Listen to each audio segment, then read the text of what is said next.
And welcome back in conversation with NSFAS Administrator Dr. Randall Carolison. Now, I was just reading some of the messages coming through and, you know, on social media, some of the parents saying thank you because it seems as though the payments have come through. Very often, Dr. Carolison, we don't understand just how important and how dependent the students are on these funds from NSFAS. What have you picked up in this instance as someone who has been involved with this in other roles as well? Well, look at my role at WITS. We're acutely aware of the difficulty the students face. They can't even go home after classes. They have to sleep in libraries because they don't have money to come back tomorrow to school. They are hungry. They can't pay for their accommodation. So it's a real hardship, and that's why we have to fix it. There's just no other option. We have to fix it. But if I can guide some students as to how we can make their lives a little bit easier, so they must make, students got a tendency to change their cell numbers quite frequently to make use of or to exploit some of the specials and bargains that are out there. But it caused difficulty because we disburse through the through the cell number. They also fill in the wrong course code. So all of those corrections make it very difficult, you know, to process smoothly. We have a toll-free number which I signed off and is in operations. It's 08,000 NSFAS. So students can call in for free. They don't have data problems anymore to call us or to contact us. We will be strengthening our presence at the financial aid offices to assist students, and especially in the run-up to the opening of the 2019 season, application season. That will become more and more useful for students. We have a cooperation agreement with the National Youth Development Agency, so you could go there. And I also know that in the Western Cape that libraries have Wi-Fi, so we will encourage students to make use of those areas where there's assistance, and some of the other provinces as well. And we'll be putting out a communique on with regards to that. We have also issued pocket booklets for how to apply and one cartoon strip that will be loaded onto our website. So we're trying to make the lives easier for our students so that they don't have to battle to get to their money.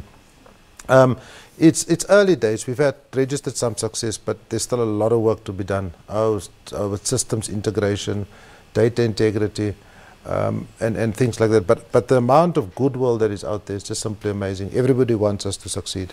So I have to ask, given the difficulties that have been experienced by students that caused the backlog at NSFAS, how is it then that in such a short space of time you've been able to move so speedily with regard to addressing a lot of that? Well, look, first of all, I sought the cooperation of the universities, and so matching the university data to our data is much better and smoother, I think, and that assisted us to identify where payments needed to go, because we had the money. It's not that the money wasn't there.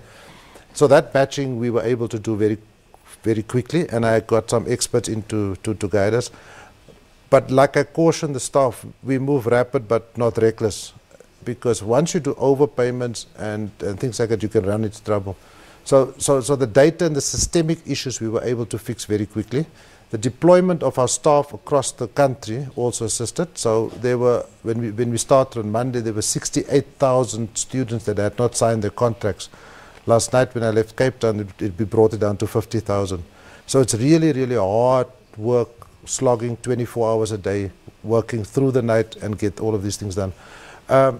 And students have responded positively. I think as students see the money gets released, more and more students will come forward and you know, authenticate their details and make sure that we have the right details. So it's partnerships. It's not us alone. It's partnerships with the students, with the SRC bodies, and with the universities. So Minister Pandor was quite adamant that she wanted that backlog cleared before taking on the 2019 applications. So you say there are still some outstanding. How is this going to affect now the 2019 application season? So I'm quite confident. In fact, she gave me 10 days. We did it in 8 days. But I'm quite confident that we have fixed a lot of the systemic issues that were in our control. And I think that gave her the assurance then to give us the go-ahead to prepare for 2019. Some of the issues that we need outside assistance, like students that need to come forward, we are ongoing with that. But I think the confidence that we gave the minister is when we told her that we will be dispersing from Thursday yesterday, and that's why we worked absolutely to make that deadline.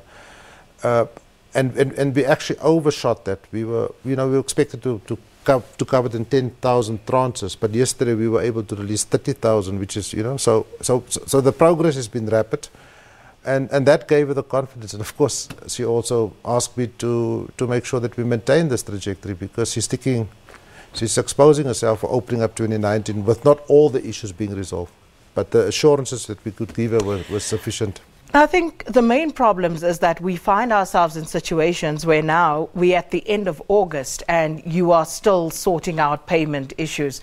How are we going to prevent this going forward? How are we going to prevent a situation whereby next year, this time, we're talking about the same issue? Well, look, we're going to embed some of the initiatives that we have embarked upon. So we're going to strengthen our presence at the universities. In fact, we're going to be part of the financial aid offices to solve problems as they are captured and not as they proceed through the system. Because fixing data problems at the end of the process is much more difficult than to fix it up front. So we hope that will assist.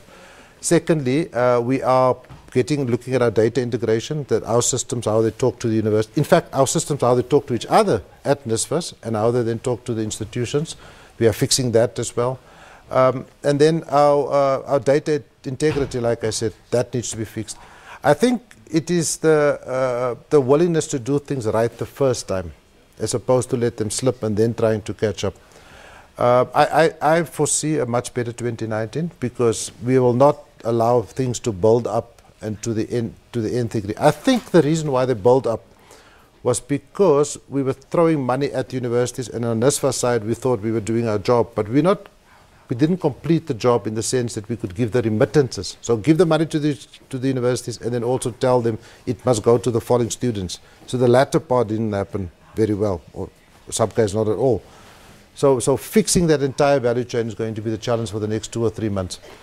But like I've indicated or intimated earlier, we are trying to make it easy for people to register or to apply, and minimizing the errors right up front. So yeah, it's early days, but I'm quite hopeful and comfortable. Which begs the question, of course, that you are there now as an administrator.